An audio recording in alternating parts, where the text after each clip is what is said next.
Hello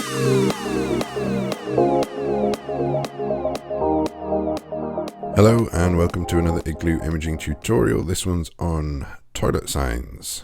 Not sure why, but I've seen a few different variants on it, so I thought I'd show you how to do a nice accurate one, an international looking toilet door sign.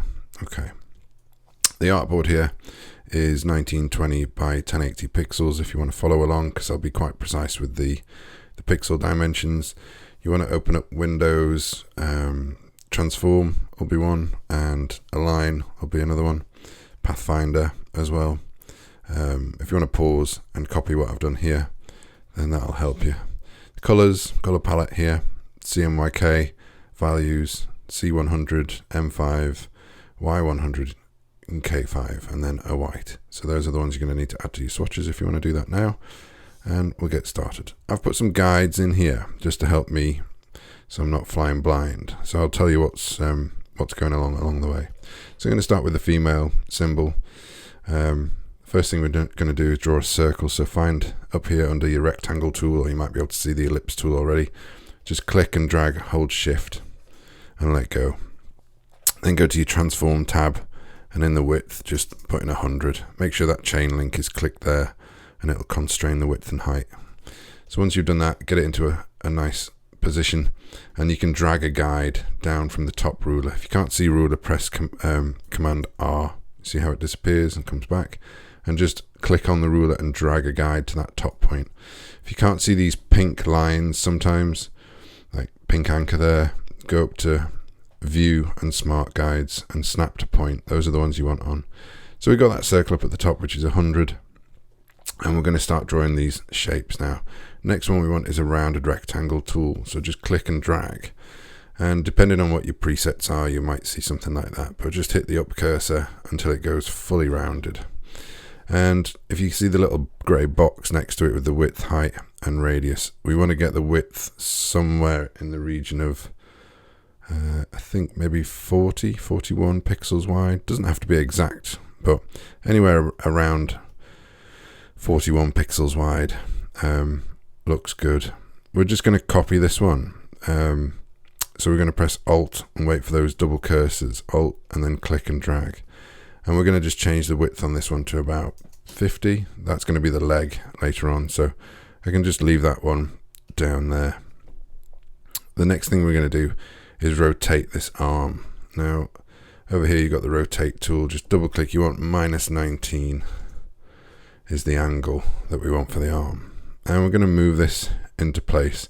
Now like I said, I've got my guides here, so it's a little bit easier for me, but if you base this on, now we've rotated it, the height of the object is 216 pixels, so that's going to give you the same sort of proportions that I'm working with here. We can align it later with the head and stuff, but let's do that for now. So we're going to do the same thing, Alt, click and drag, but hold shift this time as well, so it stays like that. And we want a decent enough gap for the arms, not too big, but somewhere around there will be fine. You're doing this by eye at the minute, but that's not a problem. Okay, so what we're going to do here is click this, direct select this with A and press P, which is the pen tool, and we're just going to get rid of these ones at the top. So just click when you see the minus. Once you got rid of the two that are in the middle, hold Alt and click these ones here, and that gets rid of the curve to the corners. Then we're going to press V. We're going to drag this up to that line there.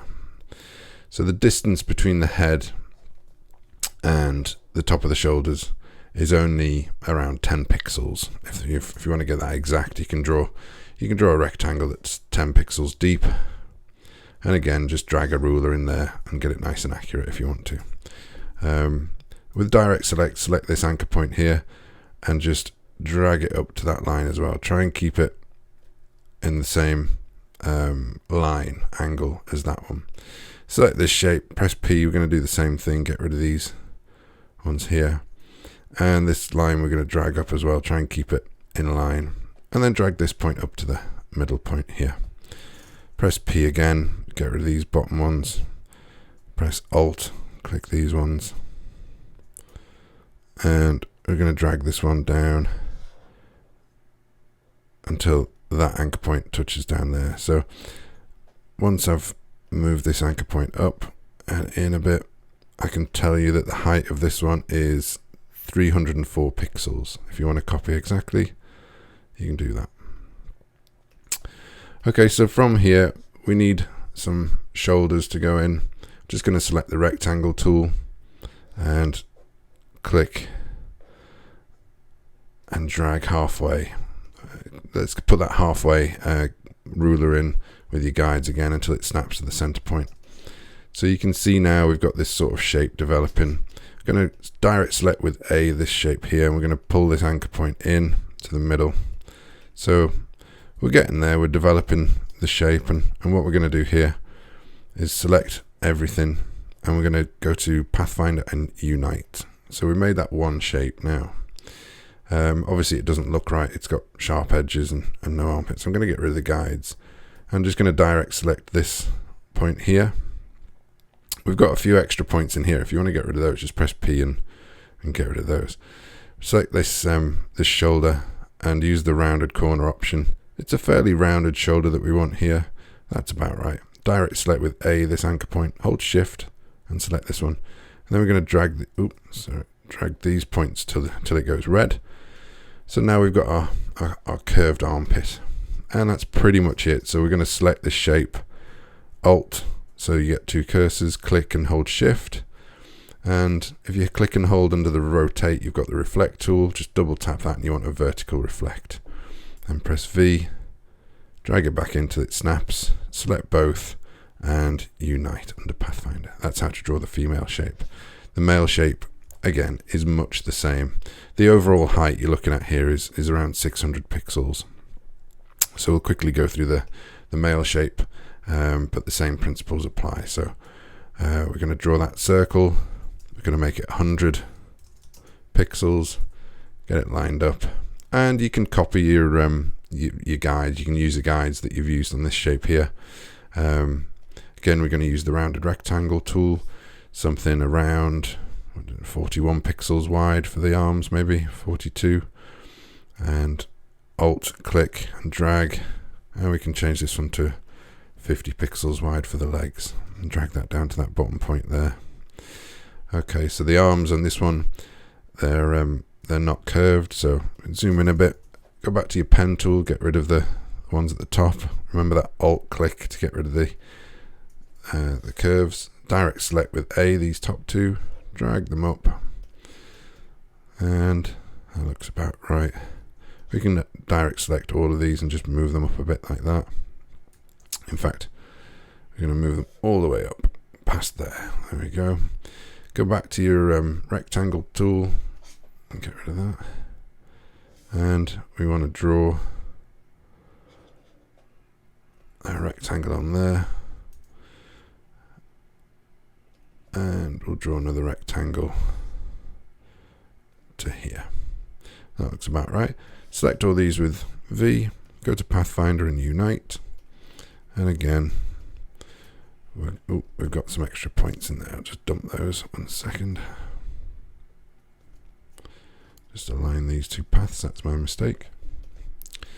Press P and get rid of your extra points that you don't need. Direct select that corner, drag it in, so it's nice and rounded. Direct select this one, hold shift, drag them in so it goes red. And we've actually made it a bit too high, but that's not the end of the world. If I put guides back on and zoom in, I can just direct select these three and just drag them down a bit.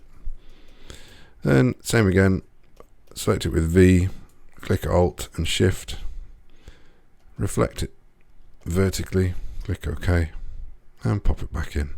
You'll see now this one, once we unite it, the points here, we need to select these points and drag these into a curve as well. And that is how to do international toilet signs. If that was helpful, please like and subscribe, and I'll see you again next time.